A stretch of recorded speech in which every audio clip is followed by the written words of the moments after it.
Before this video begins, subscribe and turn on notifications, because the story you're about to hear was never meant to be told.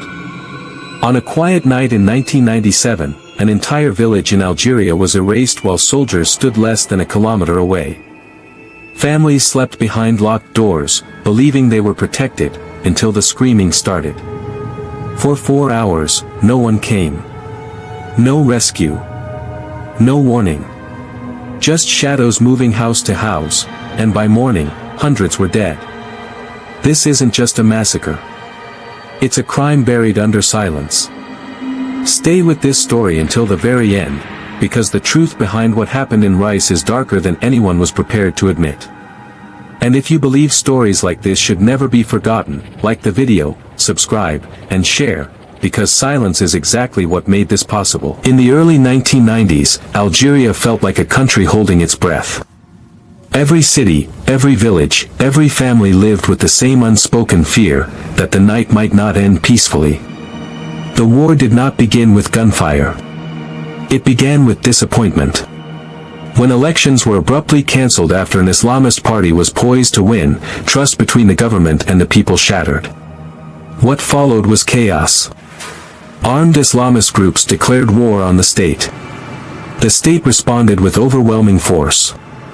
Between them stood ordinary civilians, powerless, expendable, and terrified.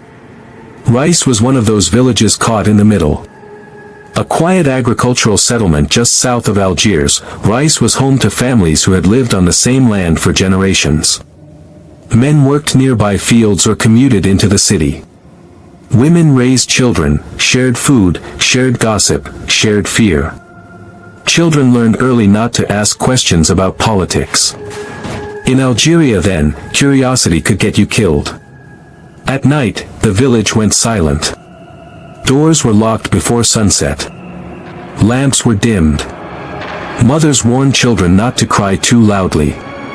Fathers listened for footsteps outside, fingers curled around kitchen knives or rusted machetes they hoped they would never need to use.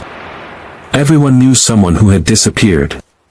A cousin taken at a checkpoint. A neighbor found dead in a ditch. A friend who simply never came home. Yet Rais believed it was safer than most places. Military checkpoints surrounded the area like a protective ring.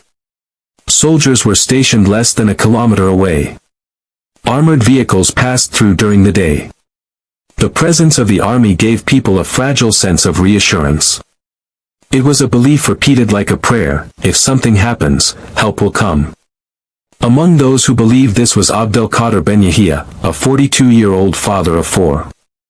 He lived in a modest cement house near the edge of the village. Abdelkader was not political. He avoided arguments, avoided attention. His only concern was keeping his family alive.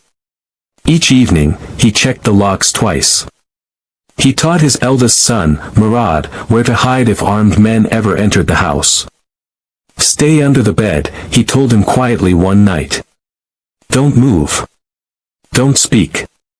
No matter what you hear. Murad nodded, not fully understanding, but memorizing every word. Nearby lived Fatima Ould Ali, a widow in her 50s. She had lost her husband 2 years earlier when he failed to return from work in Algiers. No body was ever found.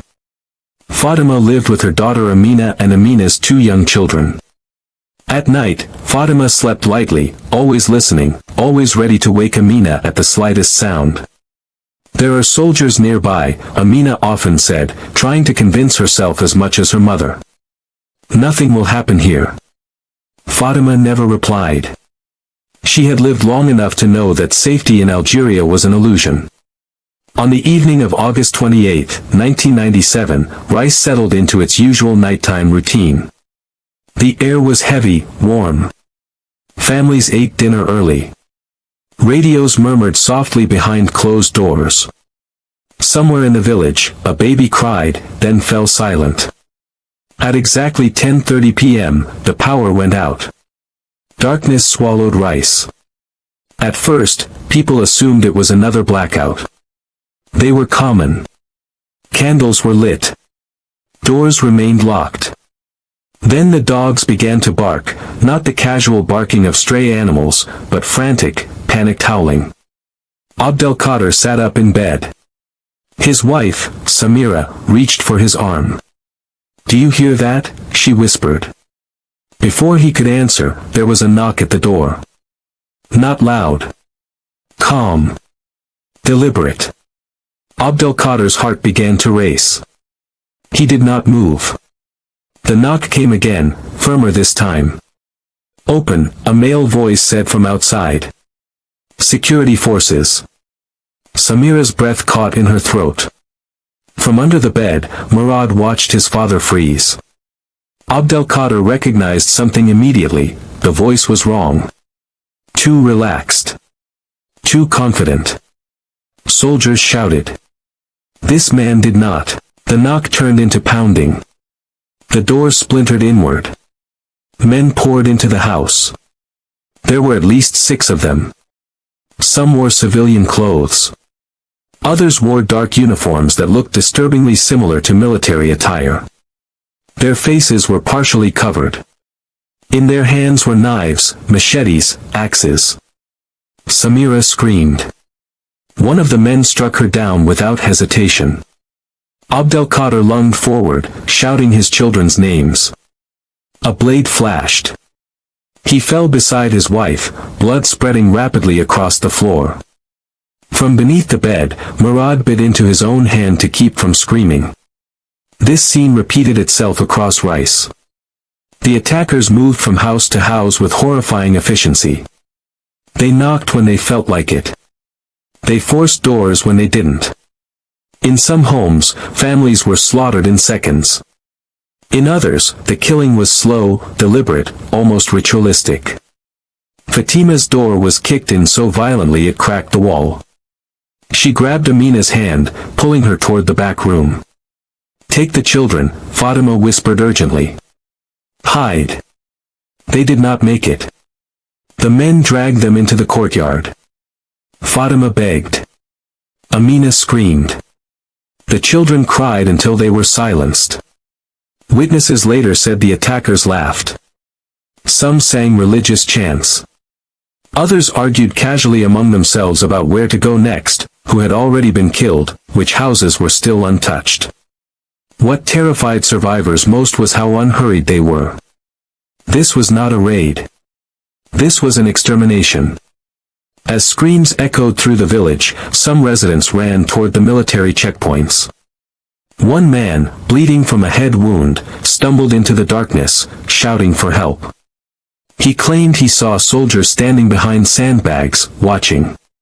"Please," he cried. "They're killing us." The soldiers did not move. Some survivors later said they heard gunfire in the distance, not directed at the attackers, but fired into the air, as if to warn people to stay back. Inside Rais, the massacre continued for nearly 4 hours. By the time dawn approached, entire families had been wiped out. Houses burned. Streets were littered with bodies. Blood soaked into the soil. When the attackers finally left, they did so calmly. No one chased them. No one blocked their escape. The silence that followed was worse than the screams. At first light, those who had survived emerged from hiding. Children crawled out from under beds.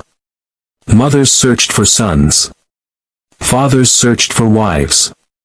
Many found nothing but bodies. Murad emerged to find his house silent.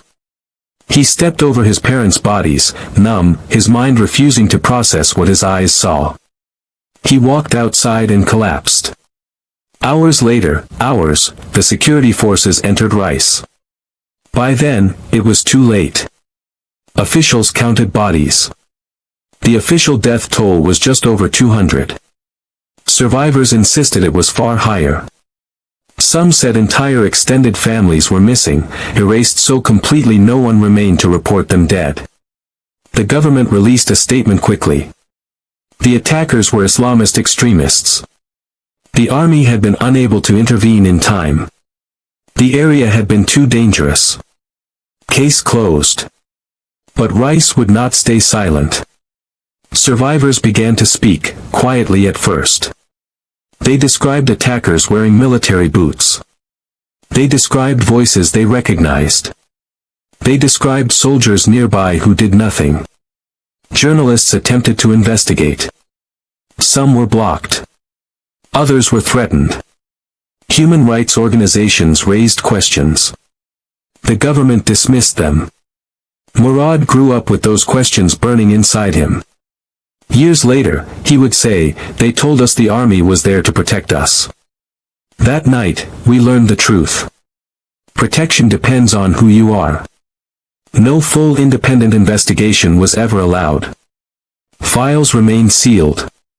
Witnesses disappeared. Rais was rebuilt, but its soul never returned. To this day, Algeria has no answer for what truly happened that night. Only graves. And a question that refuses to die. Who really killed Rais? And who stood close enough to stop it, but chose not to?